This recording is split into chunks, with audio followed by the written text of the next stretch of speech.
Good morning everyone.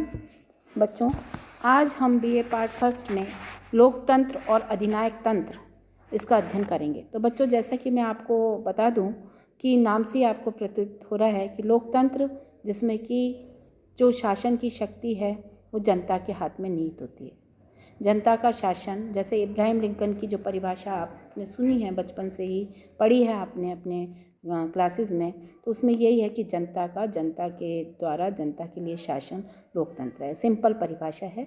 और अधिनायक तंत्र जो कि अधिनायक तंत्र एक शासक जो अधिनायक हो जाता है, जिसके पास सारी शक्ति होती है और वो ही अपनी शक्ति से सभी को संचालित करता है। तो ये दोनों में अंतर है। अधिनायक तंत्र में जनता की जो अधिकार हैं वो सीमित हो जाते हैं, जनता की स्वतंत्रता सीमित हो जाती है, उसको शासक के आदेशों का पालन करना होता है। तो कहीं ना कहीं रूप में इन दोनों शासन व्यवस्थाओं में क्या सही है और क्या गलत है, क्या इसका अर्थ है, कौन सी इसमें हम देखें तो सफल शासन व्यवस्था है। तो बच्चों, अगर हम आज के विश्वव्यापी स्तर पर देखें तो लोकतंत्रात्मक शासन व्यवस्थाएं हमको दिखाई देंगी सर्वत्र जगह यदि हम देखें, क्योंकि अधिनायक तंत्र अब बहुत ही गिने चुने राष्ट्रों तक ही सीमित रह गया है, क्योंकि अधिनायक तंत्र कहीं पर भी व्यक्ति के अधिकारों का रक्षण करने में सहायक व्यवस्था नहीं है।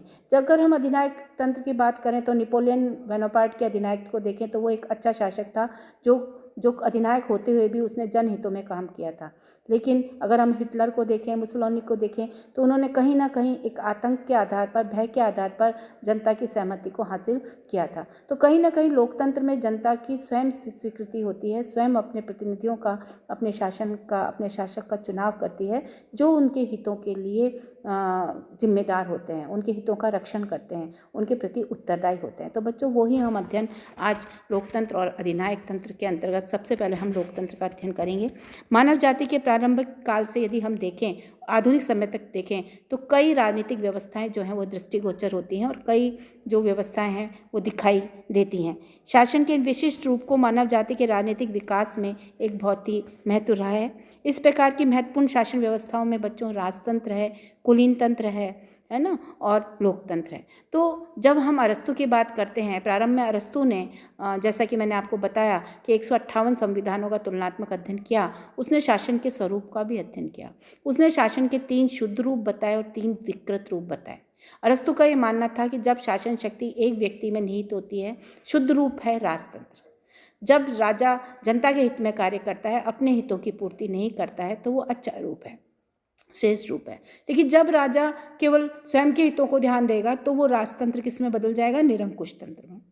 इसी तरीके से कुलीन तंत्र की बात करी कि कुलीन तंत्र समाज के सभ्य और जो सुदृढ़ धनी व्यक्ति हैं उनके हाथ में जब शासन शक्ति होती है और वो जनहितों के अनुसार शासन करते हैं तो वो कुलीन तंत्र है। लेकिन जब केवल शासन का आधार धन हो जाएगा, केवल धनिक वर्ग अपने स्वार्थों की पूर्ति करेगा, तो कुलीन तंत्र एक विकृत रूप किसमें कन्वर्ट हो जाएगा? धनिक तंत्र में।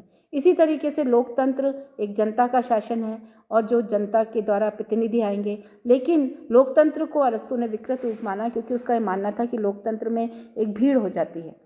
उसने सीमित लोकतंत्र की बात करी। तो यहाँ थोड़ा सा डिफरेंट एक एटीट्यूड रहा अरस्तु का। तो ये तो मैंने आपको जनरल चीज़ एक बताई है, लेकिन अरस्तु के समय से लेके आज तक यदि हम देखें, 3 व्यवस्थाएं हमको दिखाई दी हैं, राजतंत्र, कुलीन तंत्र और जनतंत्र। तो इस तरीके से राजतंत्र और कुलीन तंत्रात्मक शासन व्यवस्थाओं को यदि देखें तो वर्तमान में इसका प्रभाव हमको कम दिखाई देता है। और लंबे समय का ऐतिहासिक अनुभव ये रहा कि राजतंत्र और कुलीन तंत्र जो हैं वो कहीं ना कहीं निजी हितों पर ज़्यादा ध्यान देते हैं, कहीं ना कहीं वो जनहितों को भूल जाते हैं। और यही कारण है, इसके 2 कारण बताए जाते हैं। पहला तो ये कि शासन व्यवस्था में 2 रूप एक वर्ग से संबंधित होते हैं, उसके कारण शासक जो है वो जन साधारण का ध्यान नहीं रखता, क्योंकि राजतंत्र में राजा भी उच्च वर्ग से संबंधित है, कुलीन तंत्र में जो भी जिनके हाथ में शासन शक्ति है वो भी उच्च वर्ग से संबंधित है। वो जनता के हितों से, जनता की आवश्यकताओं से परिचित नहीं होते हैं। शासक वर्ग जनता के प्रति उत्तरदायी भी नहीं होता। इस कारण शासक वर्ग क्या है? निरंकुश हो जाता है, क्योंकि जनता का जो नियंत्रण है वो उसके ऊपर स्थापित नहीं हो सकता। तो इन दोनों तथ्यों के कारण शासन व्यवस्था में एक मूल परिवर्तन करने की आवश्यकता महसूस की गई और इस प्रकार के परिवर्तन के रूप में लोकतंत्रात्मक शासन व्यवस्था सामने आई। लोकतंत्र को अपनाया गया। प्रारंभ में शासन के प्रकार के रूप में लोकतंत्र का उदय हुआ। इसके बाद धीरे धीरे जनता के द्वारा प्रत्यक्ष रूप से शासन किया जाने लगा या जनता द्वारा निर्वाचित प्रतिनिधियों के माध्यम से शासन होने लगा। तो बच्चों, जब हम लोकतंत्र की बात करते हैं तो दो प्रकार का लोकतंत्र होता है। अगर आपसे पूछें तो एक तो होता है प्रत्यक्ष लोकतंत्र और एक है जिसे हम कहते हैं प्रतिनिध्यात्मक लोकतंत्र। प्रत्यक्ष लोकतंत्र में जनता स्वयं भाग लेती है, सारे जो कानून हैं उनका निर्माण करती है, और अप्रत्यक्ष लोकतंत्र जो है या प्रतिनिध्यात्मक लोकतंत्र है उसमें जनता जो है वो प्रतिनिधियों के माध्यम से शासन करती है। सारी कहें अगर ये पूछा जाए तो हम ये कह सकते हैं कि लोकतंत्रात्मक शासन व्यवस्था में शासन की अंतिम शक्ति जनता में ही निहित होती है। तो बच्चों, ये एक मैंने आपको बताया। तो इस तरीके से यदि हम देखें तो लोकतंत्रात्मक शासन व्यवस्था वह शासन व्यवस्था है जिसमें जनता के हाथ में शासन शक्ति निहित होती है। इसमें जनहितों को ध्यान में रखकर शासन किया जाता है। स्वतंत्रता, समानता, भ्रातृत्व के सिद्धांतों पर बल दिया जाता है। कहीं पर भी किसी भी तरह का कोई इनजस्टिस नहीं हो, इसका ध्यान रखा जाता है। सरकार से ये अपेक्षा की जाती है जो जनता ने चुनी है कि वो जनहितों को ध्यान में रखकर शासन का संचालन करे और ऐसे हितों का निर्माण करे जिसके आधार पर जनता जो है वो लाभान्वित हो, उसकी आवश्यकताओं की पूर्ति हो सके। तो इस तरीके से लोकतंत्रात्मक शासन व्यवस्था एक जन हितों की रक्षण की व्यवस्था है। तो इसके संदर्भ में जब हम देखते हैं तो शासन के प्रकार के रूप में जब हम लोकतंत्र को देखते हैं तो लोकतंत्र का अंग्रेजी जो पर्यायवाची शब्द है वो डेमोक्रेसी जो है ग्रीक शब्द से बना हुआ है। दो शब्द हैं इसमें डेमोस और क्रेटिया, इस प्रकार दो शब्दों से मिला है जिसका अर्थ होता है शासन की शक्ति। इस रूप में लोकतंत्र उस शासन प्रणाली को कहते हैं जिसमें जनता स्वयं प्रत्यक्ष रूप से शासन में भाग लेती है या अप्रत्यक्ष रूप से प्रतिनिधियों के माध्यम से शासन करती है। तो ये बच्चों, आपको यहाँ तक समझ में आ गया कि प्रत्यक्ष या अप्रत्यक्ष रूप से शासन में जो भागीदारी है वो किसकी होती है?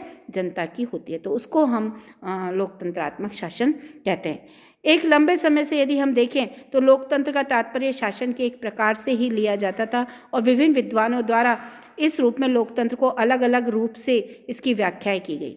राष्ट्रपति अब्राहम लिंकन की जब बात, जैसे कि मैंने आपको बताया कि अब्राहम लिंकन ने इसको परिभाषित किया, तो इब्राहिम लिंकन ने कहा लोकतंत्र शासन का वह स्वरूप है जिसमें जनता के द्वारा जनता के लिए शासन होता है। ब्राइस ने इसको अपने ढंग से डिफाइन किया है। लोकतंत्र शासन का वह प्रकार है जिसमें राज्य के शासन की शक्ति किसी वर्ग विशेष के हाथ में ना होकर संपूर्ण जनता में निहित होती है। तो इस तरीके से ये ब्राइस ने इसको कोट किया है। शीले ने इसको परिभाषित करते हुए कहा है कि लोकतंत्र का शासन जिसमें प्रत्येक व्यक्ति जो है वो एक भाग है। लोकतंत्र वह शासन है जिसका भाग कौन है? हर व्यक्ति है। तो इस तरीके से लोकतंत्र की परिभाषा है विभिन्न विचारकों ने अपने अपने तरीके से समय और परिस्थिति के अनुसार दी। तो इस रूप में तीन विशेषता इन परिभाषाओं के आधार पर हम लोकतंत्र की देख सकते हैं।